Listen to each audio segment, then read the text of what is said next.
আসসালামু আলাইকুম রহমতুল্লাহি ওবরাকাতুহ। সর্বপ্রথম আমরা এই বিশ্বাস ধারণ করি যে আমাদের এক সৃষ্টিকর্তা আছেন, যিনি আমাদের সৃষ্টি করেছেন এবং আমরা কিভাবে জীবনযাপন করব তা একটি কিতাবের মাধ্যমে জানিয়ে দিয়েছেন এবং সেই কিতাবের ব্যাখ্যাকার হিসেবে হজরত মুহাম্মদ সাল্লাল্লাহু আলাইহি ওয়াসাল্লামকে রাসূল হিসেবে প্রেরণ করেছেন। আমরা এখন জানার চেষ্টা করব মহান আল্লাহ আমাদের কি দিক নির্দেশনা দিয়েছেন। সম্মানিত শ্রোতাবৃন্দ, আজ থেকে 1450 বছর পূর্বে আরবের মুরুর প্রান্তরে আয়ামে জাহিলিয়াত সভ্যতায় প্রেরিত হয়েছিলেন আমাদের মুক্তির দূত হজরত মুহাম্মদ সাল্লাল্লাহু আলাইহি ওয়াসাল্লাম। আপনারা জেনে থাকবেন, ওই সময় এমন কোনো খারাপ কাজ ছিল না যা তারা করতো না। এমন সময় সমস্ত প্রথা ভেঙে দিতেই মহান আল্লাহ রব্বুল আলামিন আমাদের প্রিয় নবী হজরত মুহাম্মদ সাল্লাল্লাহু আলাইহি ওয়াসাল্লামকে প্রেরণ করেন। এখানে শ্রোতাবিন্দুদের বুঝতে হবে যে তিনি কিন্তু জাহিলিয়াতের সাথে মিশে যান নাই, বরং মহান আল্লাহ তাআলার নির্দেশে ওই জাহিলিয়াতকে ধ্বংস করে সবচেয়ে বর্বর জাতি থেকে উত্তম জাতিতে রূপান্তরিত করেন।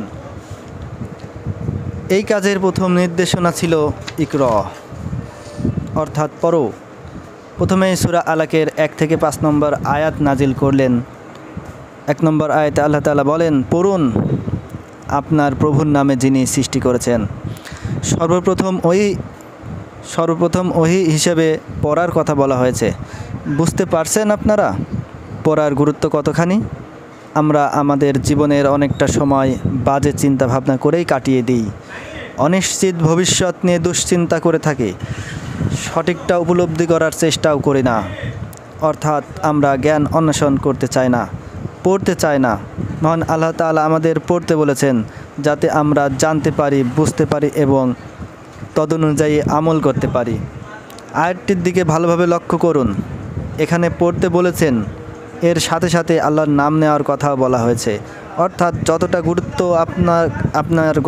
গুরুত্ব দিয়ে আপনি পড়বেন ততটাই গুরুত্ব আল্লাহর নাম নেওয়ার। আল্লাহর নাম নিয়ে পড়লেই আপনি পড়ার সঠিক মূলভাব বুঝতে পারবেন। শয়তান আমাদের প্রকাশ্য শত্রু, সবসময় ওয়াসওয়াসা দিতে থাকে। তাই আল্লাহর নাম নিয়ে পড়তে হবে, তাহলে শয়তান কোনো ক্ষতি করতে পারবে না। এরপর দেখেন, প্রভুর নাম নিয়ে পড়তে বলেছেন। কোন প্রভু? আমার এখানে কোন প্রভু বলার কারণ কি বুঝতে পারছেন?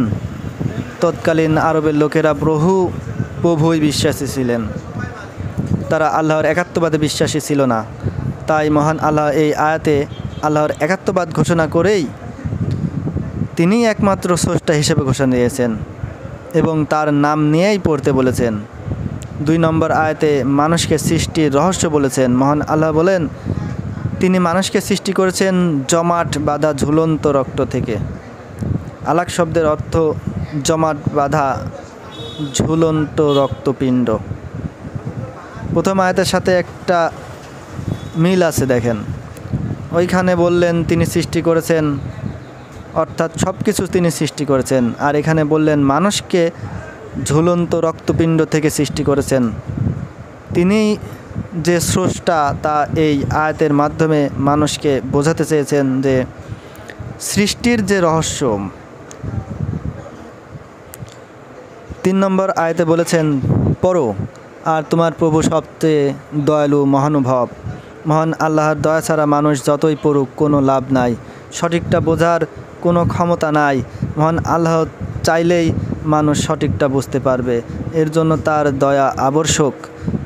তিনি এই আয়াতে বলেছেন, কেউ যদি পড়ে আল্লাহর নাম নিয়ে, আল্লাহ তার দয়া দিয়ে, তার মহানুভবতা দিয়ে তাকে সঠিকটা বোঝাই দিবেন। 4 নম্বর আয়াতে তিনি বলেন, যিনি কলমের মাধ্যমে শিক্ষা দিয়েছেন। কলম হলো এমন জিনিস যার মাধ্যমে সংরক্ষিত করা হয় লিখিত জ্ঞান এবং যাহা প্রজন্মের পর প্রজন্ম ছড়িয়ে যায়। মহান আল্লাহ মানুষকে শিক্ষা দিয়েছেন এবং তা সংরক্ষণ করিয়ে ছড়িয়ে দেওয়ার ব্যবস্থাও করে দিয়েছেন। 5 নম্বর আয়াতে মহান আল্লাহ বলেন, তিনি মানুষকে শিখিয়েছেন যা সে জানত না। মানুষ যা কিছু জানে তার সবই মহান আল্লাহ শিখিয়ে দিয়েছেন।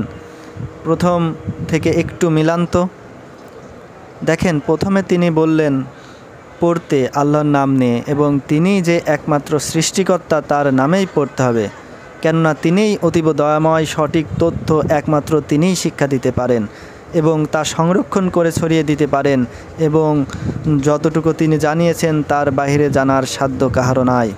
সম্মানিত শ্রোতাগণ, 1 থেকে 5 নম্বর আয়াতের মূল ভাব আপনারা যদি এই কথাগুলো শুনে থাকেন, দ্বিতীয়বার শুনুন, তাহলে মূল ভাবটা আপনারা অবশ্যই বুঝতে পারবেন এবং পরবর্তী আরও এপিসোড নিয়ে আমি হাজির হব আপনাদের সামনে। আসসালামু আলাইকুম রহমতুল্লাহ।